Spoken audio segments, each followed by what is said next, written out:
Welcome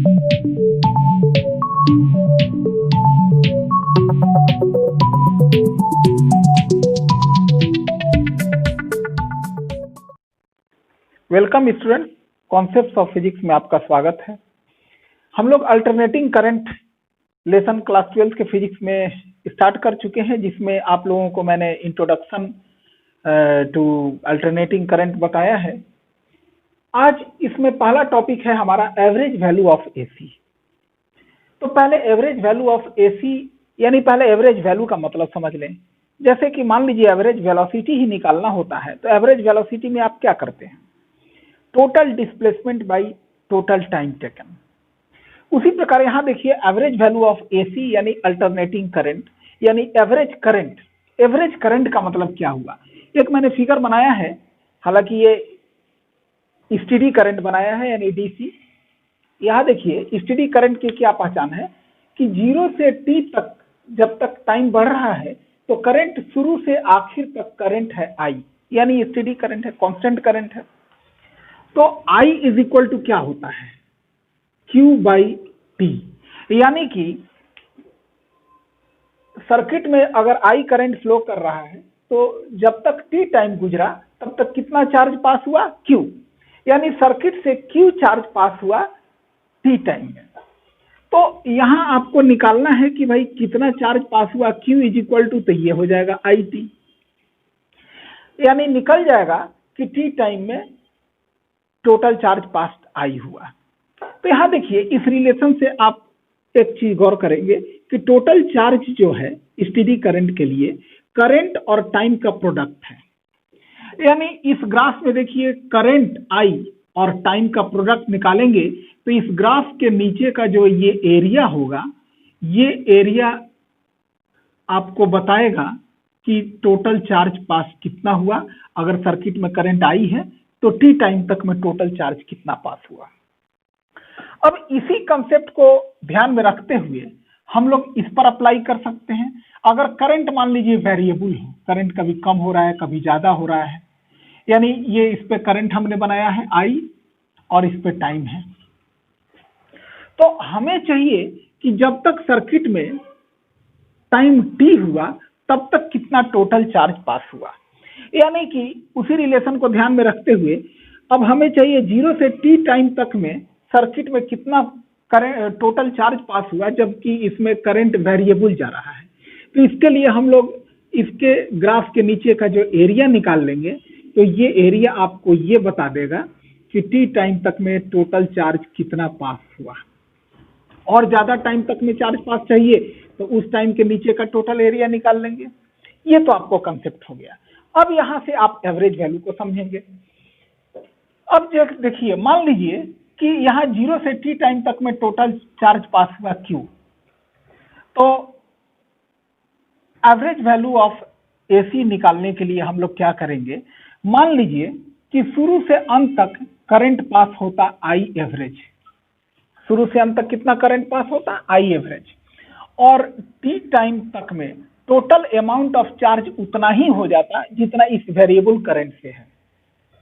तो यहां देखिए टोटल चार्ज पास हम लोग I is equal to I average into t, यानी अभी हमने बताया था कि अमाउंट ऑफ चार्ज क्या होता है? करंट और टाइम का प्रोडक्ट। तो यहां देखिए टोटल चार्ज पास आ गया। करंट इस सर्किट में कितना है? एवरेज। इसी का एवरेज करंट हमने माना है I एवरेज।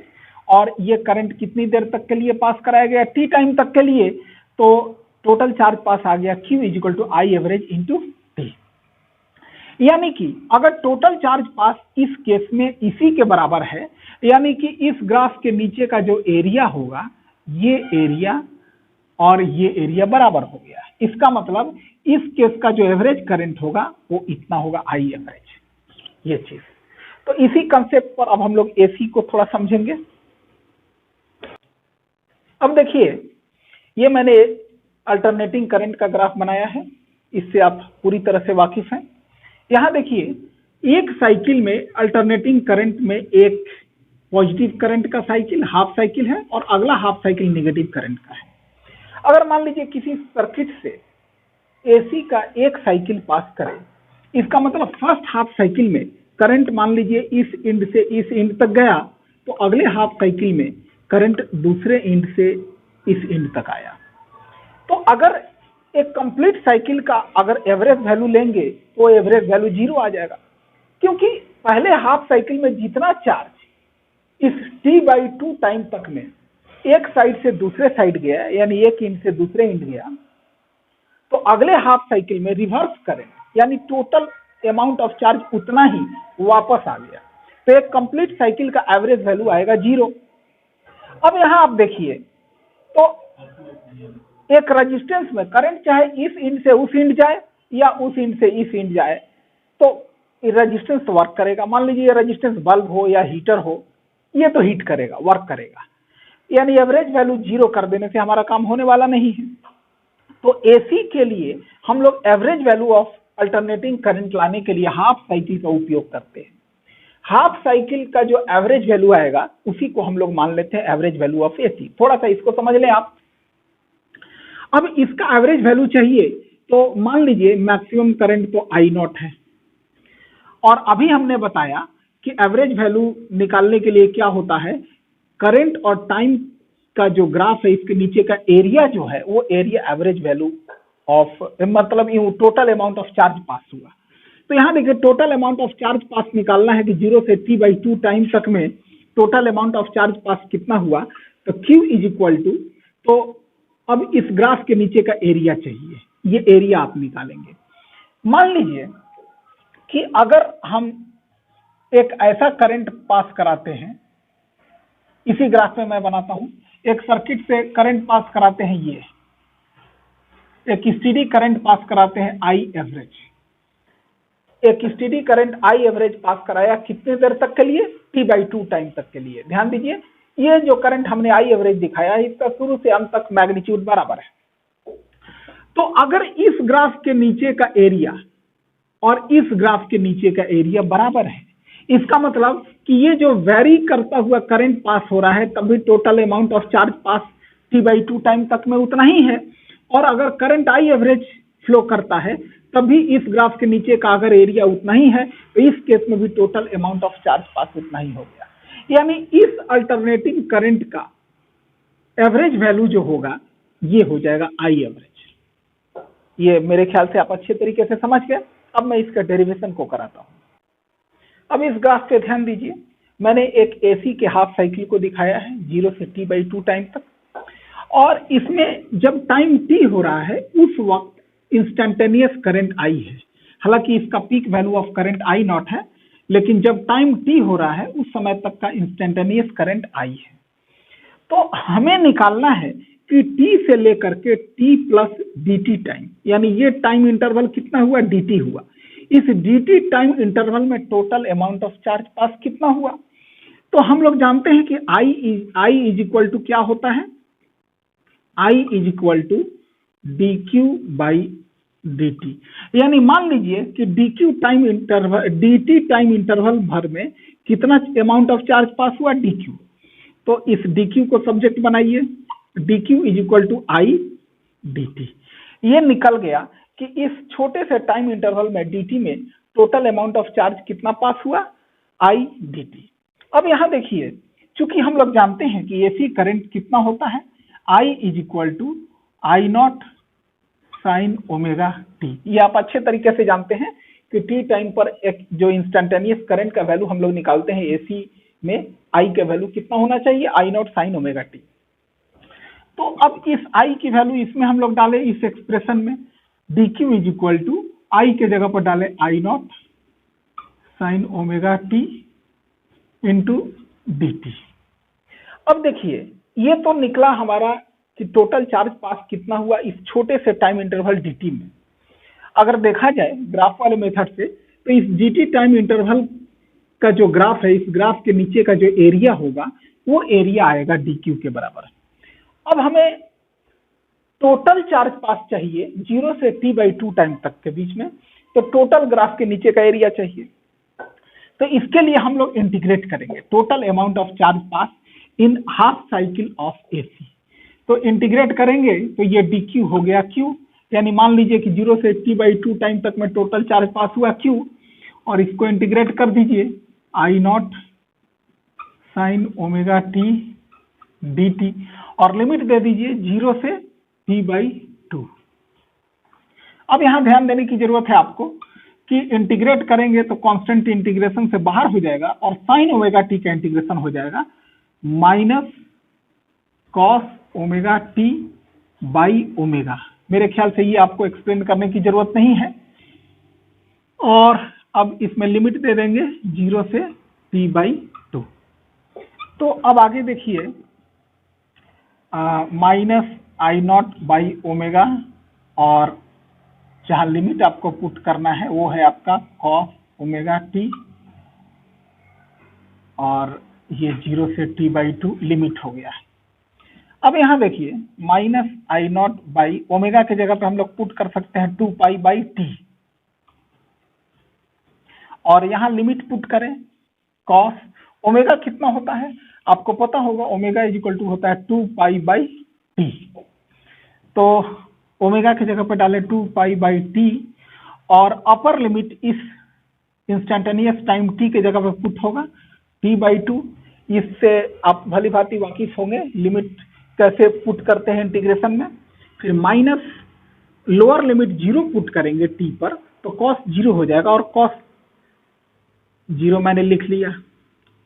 अब आगे देखिए, minus I not into t/2π, और यहां ध्यान दीजिए t कैंसिल आउट हो गया, 2 कैंसिल आउट हो गया, यहां बचा कॉस पाई माइनस कॉस 0। तो अब आखिरी चंद स्टेप बचे हैं। q is equal to minus I naught t/2π, और कॉस पाई की वैल्यू कितनी होती है -1, और कॉस 0 की वैल्यू 1। तो यहाँ माइनस तो पहले से है, तो इस प्रकार ये रिलेशन आपका आ जाता है आई नॉट t/2π, और ये हो गया 2। अब इसको आप लिख सकते हैं finally 2i not by pi, 2i not by pi और t/2, ये आ गया आपका।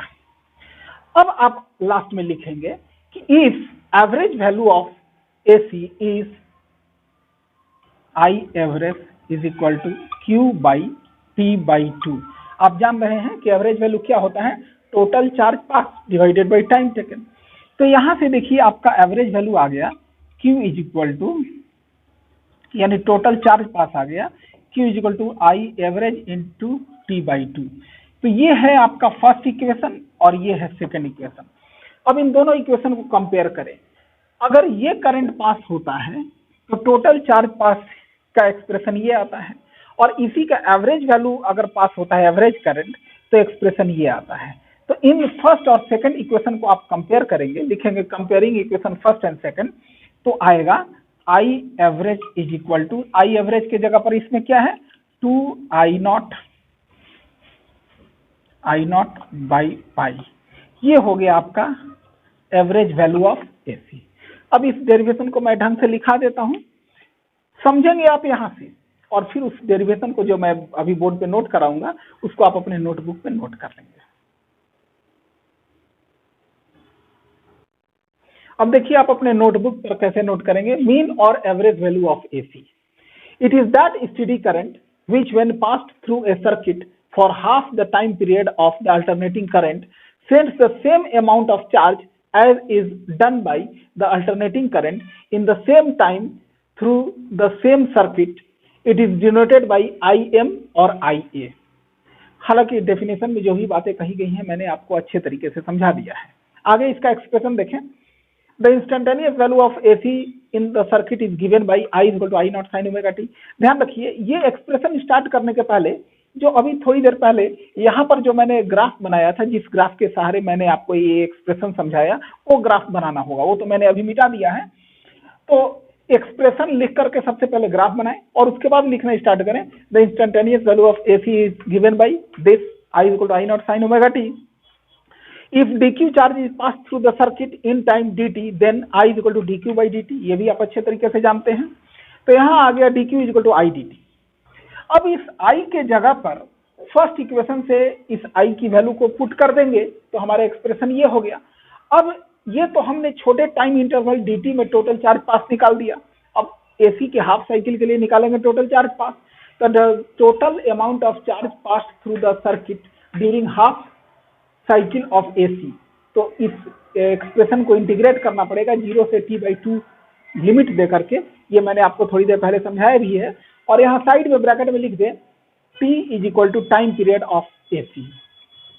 अब आगे एक्सप्रेशन, ये सारी बातें मैंने आपको अच्छे तरीके से समझाया हुआ है। और लास्ट में ये देखिए आई एवरेज का वैल्यू आ गया 2I0/पाई, और इसको भी सॉल्व करेंगे पाई की वैल्यू रख के, तो आएगा आई एवरेज = 0.636 I0। ये तो हो गया। लास्ट में एक बात और आपको जोड़ना पड़ेगा कि similarly the average value of alternating EMF is given by. Alternating EMF का एवरेज वैल्यू आप कैसे देंगे? एवरेज वैल्यू EA, ध्यान दीजिए EA से डिनोट करेंगे, तो इसी के तरह सिमिलर हो जाएगा 2E0/पाई, और इसका भी वैल्यू आ जाएगा आपका उतना ही, EA = 0.636 E0, यानी पीक वैल्यू का इतना टाइम्स होता है एवरेज वैल्यू। तो इस प्रकार मेरे ख्याल से आप अच्छे तरीके से समझ गए होंगे। ध्यानपूर्वक इसको देखेंगे तो आगे और आपको समझने में आसानी होगी। धन्यवाद।